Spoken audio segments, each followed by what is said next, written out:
Assalamualaikum warahmatullahi wabarakatuh. Saya Anissa Safrika Ningrum dari Prodi Manajemen Semester 2 dengan NIM 28922501187. Dengan dosen adalah Bapak Sujana, Master Pendidikan. Dengan matkulnya adalah Bank dan Lembaga Keuangan Manajemen. Di sini saya ingin membahas mengenai 1. Inflasi, 2. Otoritas Jasa Keuangan atau OJK, ketiga adalah kebijakan moneter dan perbankan. 1. Inflasi. Inflasi adalah proses meningkatnya harga-harga secara umum dan terus-menerus dalam jangka waktu yang lama atau keadaan yang menyatakan nilai uang menurun. Inflasi adalah kebalikannya deflasi. Deflasi adalah proses menurunnya harga-harga secara umum dan terus-menerus dalam waktu lama atau keadaan yang menyatakan nilai uang meningkat. Jenis-jenis inflasi. 1. Asal timbulnya inflasi. 1. Inflasi berasal dalam negeri, contohnya defisit negara. Kedua adalah inflasi berasal dari luar negeri, contohnya adalah kenaikan harga minyak dunia. Cakupan pengaruh kenaikan harga. 1. Inflasi tertutup, contohnya adalah kenaikan harga beberapa barang tertentu. Kedua adalah inflasi terbuka, contohnya adalah kenaikan harga secara keseluruhan. Ketiga adalah inflasi yang tak terkendali, contohnya adalah inflasi yang sangat hebat dan kenaikan harga secara terus-menerus. Parah tidaknya inflasi. 1. Inflasi ringan, kenaikannya 10% setahun. 2. Inflasi sedang 10% sampai 30%. Ketiga adalah inflasi berat 30% sampai 100% setahun. Keempat adalah inflasi tidak terkendali, yaitu lebih besar 100% setahun. Penyebab inflasi. 1. Permintaan yang lebih besar daripada suplai atau tarikan permintaan. Bertambahnya permintaan terhadap barang dan jasa yang menyebabkan kenaikan harga. Kedua adalah kenaikan bahan baku maupun biaya produksi atau desakan biaya. Ketiga adalah tekanan permintaan atau plus dorongan ongkos atau inflasi struktural. Keempat adalah peredaran uang kartal yang tak terkendali. Kelima adalah kekacauan politik dan ekonomi. Teori-teori inflasi. A. Teori kuantitas atau Irving-Fisher. Inflasi disebabkan oleh dua faktor, yaitu 1. Jumlah uang yang beredar, 2. Harapan masyarakat mengenai kenaikan harga di masa mendatang. B. Teori Keynes. 1. Inflasi terjadi karena 1. Keinginan masyarakat untuk hidup di luar batas kemampuan ekonomisnya. Kedua, adanya perebutan rezeki antara kelompok. C. Teori strukturalis. Inflasi terjadi karena 1. Kekakuan penerimaan ekspor, 2. Kekakuan penawaran bahan makanan. Cara mengatasi inflasi dengan A. Kebijakan moneter. 1. Politik diskonto, kebijakan bank sentral untuk menaikkan dan menurunkan suku bunga. Kedua adalah politik pasar terbuka, kebijakan untuk membeli dan menjual surat berharga. Ketiga adalah pengawasan kredit secara selektif, kredit secara ketat. Keempat ada politik persediaan kas, politik menaikkan cadangan kas dari bank. B. Kebijakan non-moneter. 1. Peningkatan produksi, 2. Kebijakan upah, ketiga pengawasan harga. C. Kebijakan fiskal. 1. Pengaturan pengeluaran pemerintah atau APBN, kedua adalah peningkatan tarif atau pajak. Dampak inflasi. 1. Bagi pemilik pendapatan tetap dirugikan dan tidak tetap bisa diuntungkan.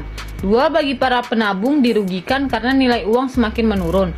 Ketiga adalah bagi debitur peminjam uang, inflasi menguntungkan karena saat pembayaran utang nilai uang lebih rendah dibandingkan pada saat meminjam. Bagi kreditur mengalami kerugian karena nilai uang pengembalian lebih rendah. 4. Bagi produsen inflasi dapat menguntungkan jika pendapatan yang diperoleh lebih tinggi daripada kenaikan biaya produksi. 5. Bagi perekonomian nasional investasi berkurang mendorong tingkat bunga. Price index adalah suatu perbandingan antara harga dari beberapa komoditi atau jasa pada beberapa titik waktu dengan harga beberapa titik waktu sebelumnya. Indeks harga yaitu perbandingan perubahan harga tahun tertentu dengan tahun dasar. Jenis-jenis indeks harga. 1. adalah indeks harga konsumen atau IHK, adalah angka yang menggambarkan perbandingan perubahan harga barang dan jasa yang dihitung dianggap mewakili belanja konsumen. 2. Indeks harga produsen atau HIP adalah perbandingan perusahaan barang dan jasa yang dibeli oleh produsen pada waktu tertentu.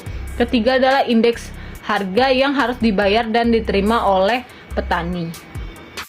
Ciri-ciri indeks harga. 1. Indeks harga sebagai standar perbandingan harga dari waktu ke waktu.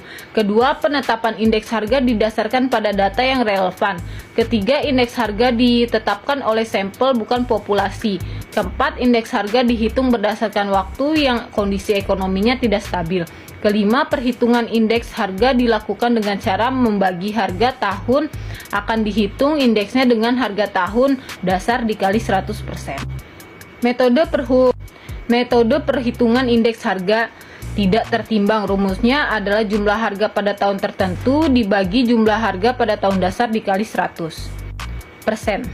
Tingkat inflasi. 1. Kecenderungan rate sebelumnya. 2. Prediksi kondisi ekonomi. 3. Judgement. Keempat, elemen-elemen peramalan ekonomi yang lain. Ekspektasi tingkat inflasi dapat dilakukan dengan dua cara. 1. Individual annual inflation rate, yaitu tingkat inflasi dihitung pada tiap tahun. Dua cara ini time consuming dan biasanya lebih akurat dibandingkan dengan tingkat gabungan tunggalnya. Kedua adalah average annual inflation rate, yaitu tingkat inflasi tahunan rata-rata dan digunakan untuk investasi dengan proyeksi umur yang panjang.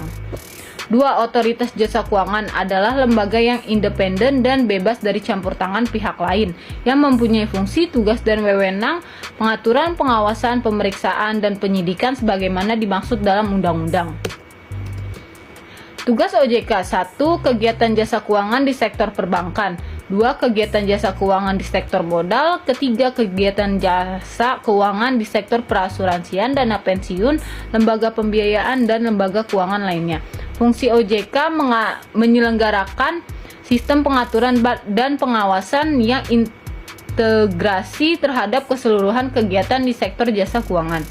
Asas-asas OJK yaitu 1. Independensi, 2. Kapasitas hukum, 3. Kepentingan umum, 4. Profesionalitas, 5. Integritas, 6. Keterbukaan, dan 7. Akuntabilitas. 3. Kebijakan moneter dan perbankan. Kebijakan moneter adalah salah satu kebijakan yang secara langsung dapat dikendalikan oleh pemerintah, serta memiliki dampak langsung pada perekonomian di Indonesia. Jumlah uang beredar merupakan salah satu indikator kebijakan moneter yang sangat penting dan memiliki peranan yang besar karena dampak langsungnya pada perekonomian Indonesia. Dampak tersebut terjadi melalui beberapa jalur, yaitu 1. Jalur modal, kedua adalah jalur kekayaan, ketiga adalah jalur harga relatif. Tujuan bangunan. 1. Masyarakat yang adil dan makmur, mengacu kepada pertumbuhan ekonomi, full employment, dan stabilitas harga eksternal equilibrium, mengacu kepada fiskal moneter harga internasional trade, yaitu manajemen ekonomi makro. Kebijakan moneter. Kebijakan ekspansi, yaitu kebijakan yang ditujukan untuk memperluas kegiatan ekonomi. Kebijakan kontraksi, yaitu kebijakan yang ditujukan untuk mempersempit kegiatan ekonomi. Pengertian uang. Uang adalah segala sesuatu yang secara umum diterima sebagai alat tukar. Fungsi uang. 1. Sebagai alat pembayaran alat tukar. Kedua adalah sebagai alat penyimpanan kekayaan. Ketiga adalah sebagai alat penilai.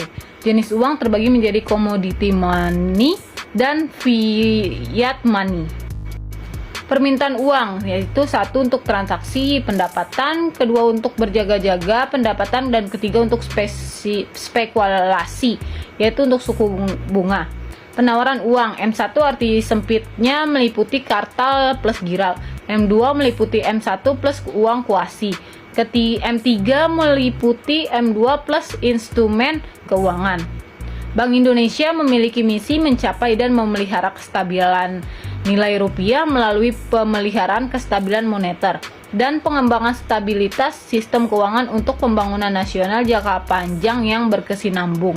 Sasaran utamanya adalah memelihara kestabilan moneter. Masalah utama yang dihadapi: 1. Inflasi yang meninggi. 2. Depresiasi nilai rupiah terhadap US dollar.